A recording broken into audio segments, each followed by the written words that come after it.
ලංකා පරිසරයේදී දැකගත හැකි ඉතා සුන්දර වූත් චමත්කාර ජනක වූත් පක්ෂී විශේෂයන් ලෙස කහකුරුල්ලා හැඳින්වෙනවා.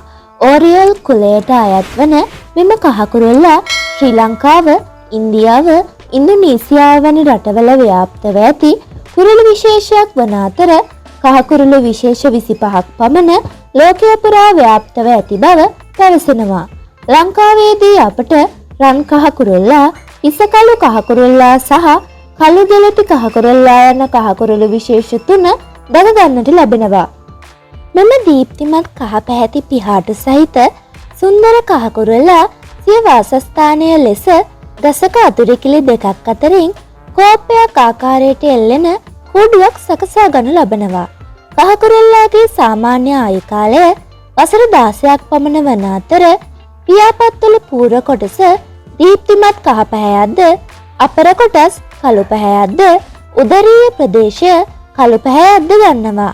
ලය ප්‍රදේශයේ දුරු පැහැ ඉරිසලකුණු දැකගත හැකි වන අතර කහකුරුල්ලාගේ සාමාන්‍ය දිග සෙන්ටිමීටර් 23ත් 25ත් අතර වනවා. මෙම කුරුල්ලාගේ සාමාන්‍ය බර ග්‍රෑම් 46ත් 70ත් අතර ප්‍රමාණයක් වනවා. යුගල වශයෙන් හා තනි වශයෙන් සැරිසරන මෙම කහකුරුල්ලා බිත්තර දමන කාලයේදී යුගල වශයෙන් සැරිසරනවා. ඔක්තෝබර් සිට මැයි දක්වා කාල පරාසය තුල බිත්තර දමන කහකිරිල්ලිය සුදු පසුබිමක දුමුරු හා දම් පැහැති පුල්ලි සහිත වූ බිත්තර දෙකක් දමනු ලබන අතර දින 14ත් 15ක් අතර කාල පරාසයකදී පැටවුන් බිත්තරයෙන් එළියට පැමිණෙනවා. පළතුරු හා පළඟැටියන් වැනි කෘමිසතුන් ආහාර වශයෙන් ගන්නා කහකුරුල්ලා කුඩා දරුවන්ගේ පටන් වැඩිහිටි පිරිසකගේද සිත් සතුටින් පුරන සුන්දර දැක්මක් වනවා.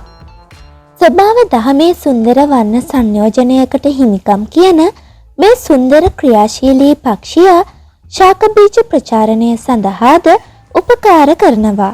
හුදකලාව ප්‍රිය කරන දුර්ලභ වූත් සුන්දර වූත් නාදයකට හිමිකම් කියන වෙනත් කුරුල්ලන්ගේ නාදයන් අනුකරණය කරන දිවියේ අවිවේකී බව හමුවේ ඇතිවන විවිධ වූ පීඩාවන්ගෙන් පෙළෙන ලොකු කුඩා කාගේ සිතට සුවය දෙන මෙම සුන්දර කුරුල්ලා සත්ව ලෝකයට අතිශය වූ වටිනාකමක් ගෙන එනවා.